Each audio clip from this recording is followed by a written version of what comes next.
prizes. The chase is on, or it will be later. Coming up on Video Game Nation.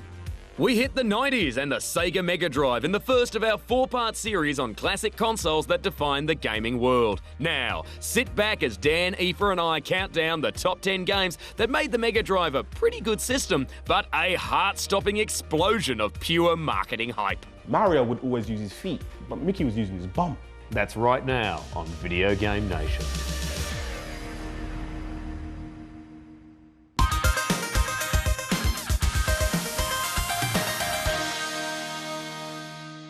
Hello, television friends. Hi, Def. High five. Welcome to the early 90s, a simpler time when Donald Trump was just a lunatic who owned some hotels and Bill Cosby was principally famous as a well-known comedian. The Megadrive, Sega's ace card in their console war against Nintendo's SNES. The Megadrive began in glory and died on life support, plugged into ill-advised add-ons the Sega CD and Sega 32X, both of which could have been sold with the tagline, hey, just buy a PlayStation. It was cutting-edge technology in 1989 and out of date by 1995. It also didn't sell as well as Nintendo's SNES, couldn't display as many colours, and its sound system wasn't as powerful. But new games were still being made until 2002, and if you wanted a console to define the early 90s, a time of so much edge and grit that the smoothest thing around was Baghdad after the Americans had been by, the Megadrive would be it. Marketed like it'd melt the faces off your parents, the Megadrive was a thrusting, pumping, futuristic lump of black plastic that promised attitude, technical grunt, and blast processing. Which is a term with literally no meaning, or about as much meaning as the term Megadrive. Where Mario had exploration, Sonic had speed. Where Donkey Kong had beauty and fun, Echo had beauty and depression. And where Nintendo wouldn't show blood, Sega happily would. The Megadrive was the first 16-bit console to market and the first to give Sub-Zero a place to bleed. It was successful as hell, but it was the gaming equivalent of Pump Up Reeboks or Bart Simpson's rap single. It was cool because we told you it was cool. Luckily, there were some pretty damn fine games. And of course, that sound. Sonic literally put Sega on the map. I mean, like before that, it was just Mario and Nintendo. And everybody, you know, I remember when I was in school, everyone in the playground was all Mario fans. Then Sonic came along and then just tore the playground in half. Sonic, he was the cool kid. Like, you had Mario that was really slow and kind of aimed at younger children, and it completely worked in my school. Sega's marketing tactic of telling everyone that, like, Sonic's way cool, he's way past cool, and he runs super fast, and he's the fastest thing alive, and all that cool stuff, that made him the best. And my school was a Sega school. Like, I knew, like, 2 kids that had a SNES, and you didn't want to have a SNES. I mean, Sonic was Sega, wasn't he, really? You know, asking what he meant to Sega, that's like saying, what did Churchill do in the war? Look at Sega's other mascots, right? You had like Alex Kidd with his weird hair and his ear. He was like a sort of weird semi-shaved monkey. And you had like Echo the Dolphin, who was a dolphin, you know, not very much personality. And then you had Sonic, who like wore red trainers and could run upside down and was unlikely to ever get caught in a tuna net. I think it was just so hugely commercially successful. You know, it was the Sega selling thing. It sold systems. And I think it was kind of, you know, it's the classic, they needed a mascot, and Sonic turned into that for Sega. Unfortunately, they didn't quite have the longevity of Mario. They didn't quite hold on to the same thing. But I think the original games just were so full of character and were so good, really, when we go back and play them. Sonic was so important for Sega because they needed a rival to Mario, because Mario was just killing it, and Sonic was this new guy on the block, and it worked. He was cool, he was fast, you ran through levels. Every Mega Drive iteration was great, and then Sonic went 3D and became to video games what Nickelback became to music. Nobody likes you. Stop doing this, stop flogging this dead horse, and just stop running. Sit down, relax, hang out with Tails. He's lonely and looks like he needs somebody to talk to. He's always chasing after you, man. Well, Sonic was important because until Sonic, it was Alex Kidd, wasn't it? That was Sega's guy. I can't really believe Alex Kidd was everything because he's just like an angry baby in a wig.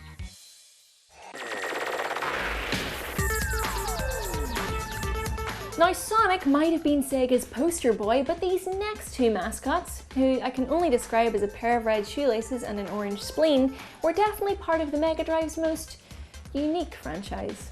Toe Jam and Earl are perhaps one of the most 90s creations ever. Their first game is an isometric open-world collect-em-up set across what can only be described as the title sequence from Saved by the Bell. It's actually a load of randomly generated islands that float in space interconnected via elevators, so not too far off. Its unique blend of jazz, funk music, roguelike gameplay and 90s culture parody have never been matched, which is perhaps a good thing. And despite poor sales, the duo's first game was a sleeper hit, and an unlikely franchise was born.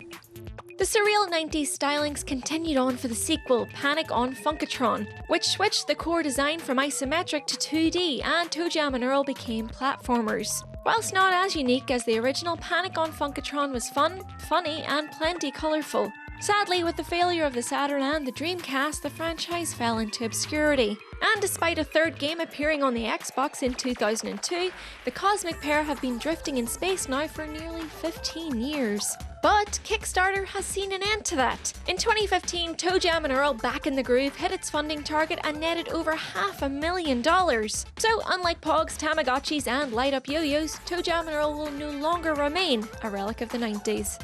The early 90s was a golden era for Disney, what with Aladdin, more on him later, and The Lion King being massive hits in the cinema. But Mickey was also having a resurgence of sorts on home consoles, and his finest gaming hour was Castle of Illusion.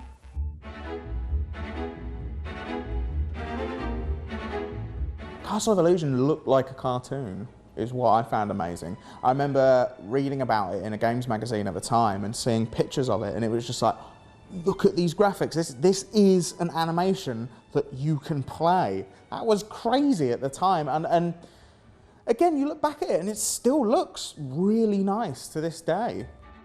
I loved Castle of Illusion. It had everything a great platformer needs, like really cute little levels and sweet little character designs and a lot of variation between all the stuff you had to do, and it was just hard as nails. Like that's what you want in a platformer. I think there were lots of great Disney games, Disney platformers at the time. They all had really lovely animations. The character animations were very unique, and they brought that kind of hand-drawn magic that was in the kind of 90s Disney films into the games. I thought Castle of Illusion, especially Mickey's animations and the way you bumped enemies, was really, really good. The actual platform itself was really solid. You know, we might look back and just look at it as, oh, isn't it this lovely, pretty thing? But actually the game itself is good at its core.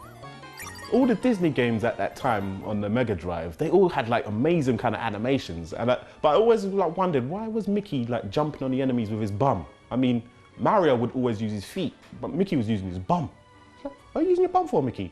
And then when he stands still, he just holds his bum. And it's like, yeah, see, you hurt yourself, innit?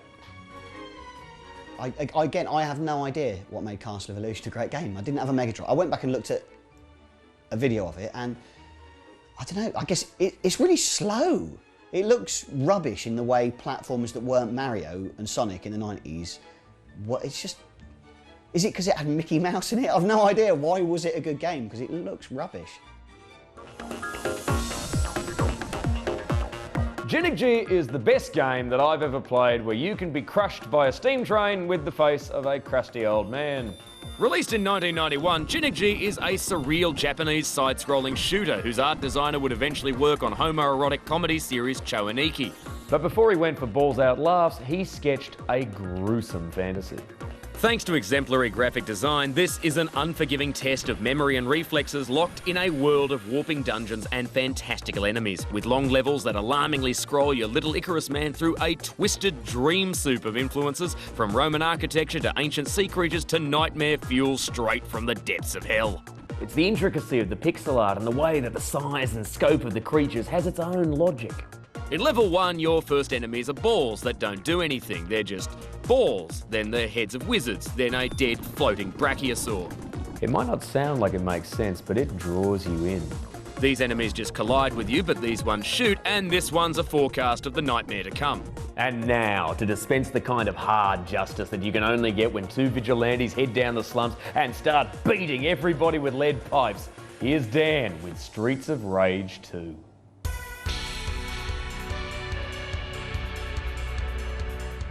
As something of a rabid Nintendo fanboy in my youth, you know, the sort who draws pictures of Mario decapitating Sonic, I tended to look down at the Mega Drive as the ugly, technically inferior alternative to my treasured Super Nintendo. But there was one Mega Drive exclusive that left me greener than a Yoshi with the norovirus. Streets of Rage. While the SNES had a fairly robust selection of scrolling beat-em-ups, thanks mainly to Capcom, Streets of Rage, particularly Streets of Rage 2, stood head and shoulders above them all. It had the best characters, the best moves, and thanks to legendary games composer Yuzo Koshiro, the best soundtrack. Koshiro worked miracles with the Mega Drive's limited sound chip, crafting an unbeatable selection of bangers inspired by house, techno, and electro that still sound incredible to this day. The music provided the perfect backdrop to a game that succeeded in surpassing its inspiration, the mighty final fight, simply by doing everything a little bit better. The characters were chunky and brilliantly designed, the animation was fantastic for the time, and the environments were by turn grounded and completely nuts, ranging from gritty city streets and picturesque beaches to a H.R. Giger-inspired ghost house and an elevator sequence lifted straight from Akira. The four heroes, that's impossibly broad-shouldered Axel, impractically dressed Blaze, probably too young for this skate, and inbred wrestler Max, all had an impressively deep range of moves, coupled with some memorably crackly voice samples. Who could ever forget? Despite repeated pleas by its fans, there hasn't been a new Streets of Rage since 1994's Streets of Rage 3. Sega's track record of rebooting treasured franchises has been pretty poor. See Shinobi, Project Altered Beast, and Golden Axe Beast Rider, so perhaps they've actually done us all a favour. Join us after the break for 5 more Mega Drive gems. In the meantime, why not treat yourself to a Cyber Razor Cut? And if you got that reference, congratulations, you're old. See you in 3. Mortal Kombat was great because it wasn't about beating your friends, it was about humiliating them. Business doesn't do. I just did it better.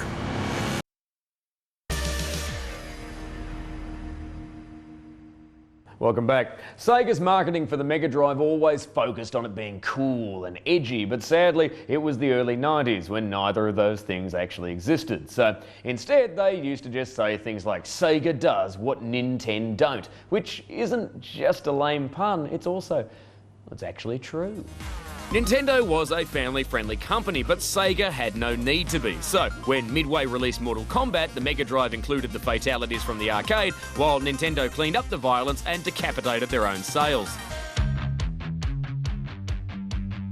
Mortal Kombat, again, it brought that cool factor to the Mega Drive. It was like, when you were 11, all the gore and all the sort of, oh, this seems extreme, like, that seemed really cool when you were a kid. I had it on the Master System, didn't look quite as good, but it was still cool, like that you have Mortal Kombat. It's like, this is like dangerous, like this is a dangerous game to be playing. And you felt cool playing it, it's weird. Again, we were 11, like that doesn't really translate when you're almost 30, which I am now, and it's kind of like, you know, it looks a bit rubbish. Most people prefer Street Fighter these days. I couldn't be bothered with Mortal Kombat. I think it takes itself far too seriously. Do you know what I mean? All this messing about with ripping out people's spines and all that, it's just unnecessary. You know, I would always much prefer Street Fighter, just because it's basically a bit camp, isn't it? You half expect RuPaul to walk in at any moment in Street Fighter. It's much more fun. I think Mortal Kombat was one of the first games that made people realise, okay, not all games are for children here. I mean, at the time, we look back on it now and we're kind of like, really? Like, is it really that bad? But at the time, like, it was realistic compared to what was out there, especially with the blood and things like that. You know, and at its very heart, it's a great fighting game. It was kind of a bit simpler. The blocking was a bit, you know, you could block things fully instead of taking a bit of damage, things like that. I think all of that just kind of creates it into this kind of iconic game. Do you know what? I think it might have to be the fatalities.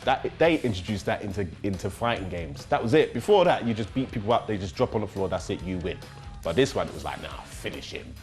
Finish him! And then you'd have to finish him.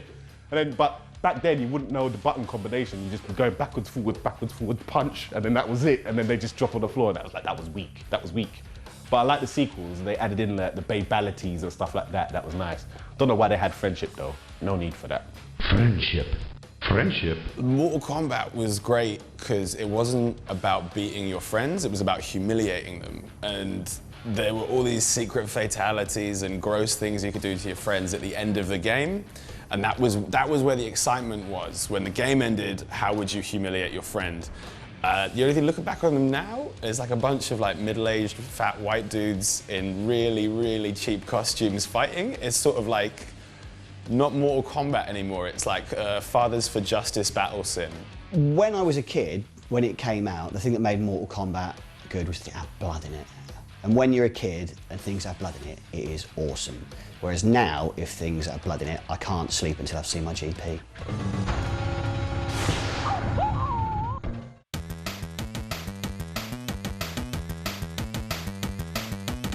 If Shinobi 3 were a film, it would be quite rightly hailed as a masterpiece of martial arts cinema. From an opening dash through woods filled with generic ninjas and mysterious basket-headed men with blow darts, to a cave filled with giant samurai, to an elevator ride that'll pit sword against machine gun, to a sewer system overtaken by an enormous vein-popping flesh monster that stalks you throughout the level, then bursts out the ground like a herpy through a lip on your wedding day, this is a creature so wonderfully strange because what is it meant to be? Is it a skinless man? A deformed baby? It's so strange that one of its special attacks is it launches 3 extra tiny brains out of the top of its head like they're bullets. The guys who made Jinuk G must have been so disappointed.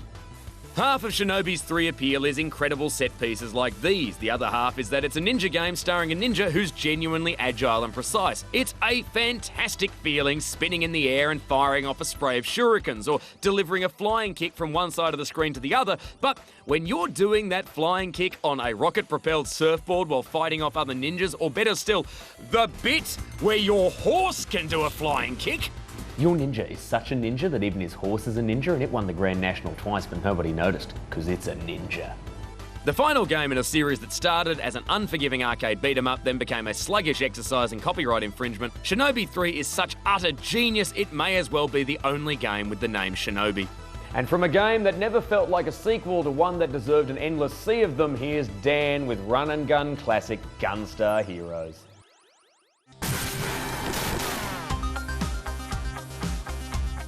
1993's Gunstar Heroes marked the debut of the appropriately named Japanese developer Treasure and immediately raised the bar for side-scrolling shooters. With its bright, anime-inspired visuals, breathless action and inventive set pieces, Gunstar Heroes packed more into 1 hour than most games manage in 40. It established Treasure's aptitude for keeping players on their toes by playing around with established rules and chucking bosses at you with alarming regularity. It also demonstrated Treasure's ability to defy genre expectations by removing the limitations that other developers had imposed. In Gunstar Heroes' case, that meant the heroes could get a lot more physical, allowing players to mix up the blasting with kicks, punches and throws. The action appeared breathtakingly kinetic, almost chaotic at times, but watching it in the hands of skilled players revealed a carefully constructed method to its madness.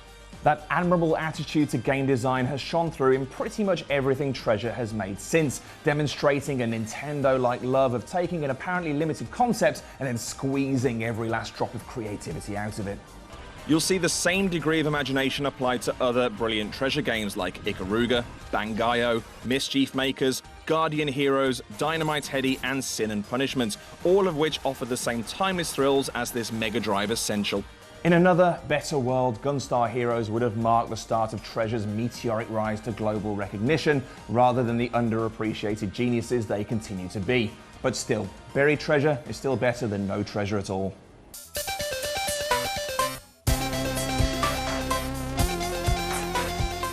Absolutely everything in the early 90s got a game. Michael Jackson, Home Improvement, 7-Up. It was a time where we quickly discovered how bad a cash-grabbing tie-in game could be. Thankfully, Disney had different ideas and released a whole host of fantastic tie-in games to some of their biggest movies. While some will naturally opt for The Lion King as the best of this bunch, for our money it's the Aladdin tie-in for the Megadrive that comes out on top. And it has to be the Megadrive version, because it featured the music from the film and you got a sword to boot. This was back in the good old days where whether a game was for children or not, they were all rock hard, and Aladdin was absolutely no exception. This lava escape level is perhaps one of the toughest side-scrolling sections in gaming, even on easy. While the less said about these boulder levels, the better. But when you got into the rhythm of the platforming action, especially during some of the acrobatic parkour of the earlier levels, Aladdin was fantastic fun, and it all looked so good in 16-bit, thanks to the traditional animation produced by a team of Disney's in-house animators. Aladdin was a massive hit, shifting over 4 million copies on the Megadrive and becoming one of the highest selling games on the system, second only to Sega's blue mascot himself, Sonic. It set a precedent for tie-in games at the time, and still ranks today as one of the greatest movie tie-ins of all time, thanks to its beautiful graphics, challenging gameplay, and fantastic soundtrack. And now for the last entry on our list of the most defining games of the Mega Drive. This is one of the console's great multiplayer experiences, and what it lacks in size, it more than makes up for in giant Cheerios, snooker balls, and buckets and spades.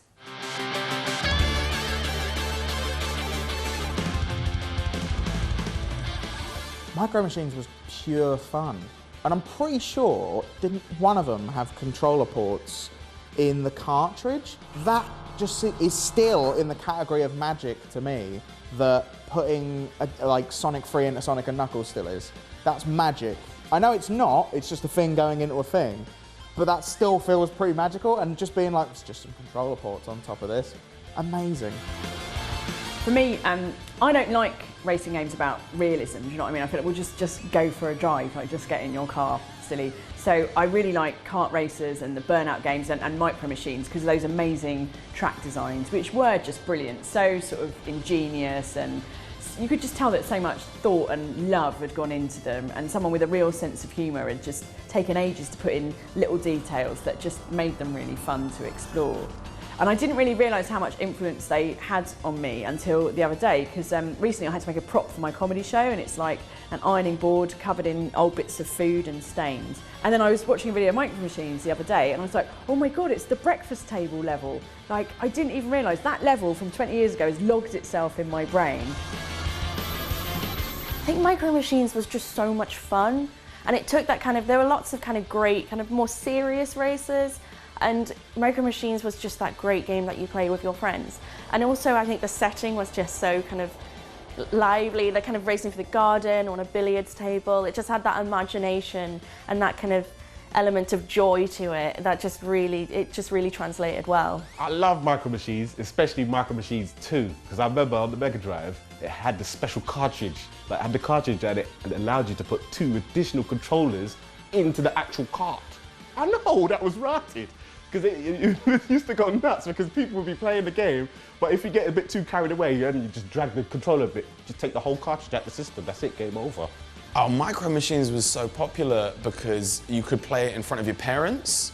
You had physical, Micro Machines were real toys, and now they actually did things.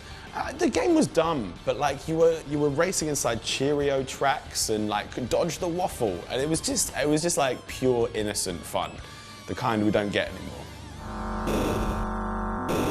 So that's our 10 favourite Mega Drive games of all time, but what are yours? Tell us on Twitter using the hashtag VGN or on the official Video Game Nation Facebook page. Next week, it's the second of our classic console retrospectives as we cast a nostalgic eye over the original PlayStation.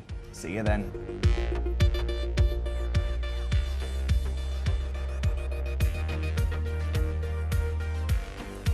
A quick wit and a sharp tongue. The perfect attributes for a truly terrifying chaser. The chase is on here on Challenge tonight at 9.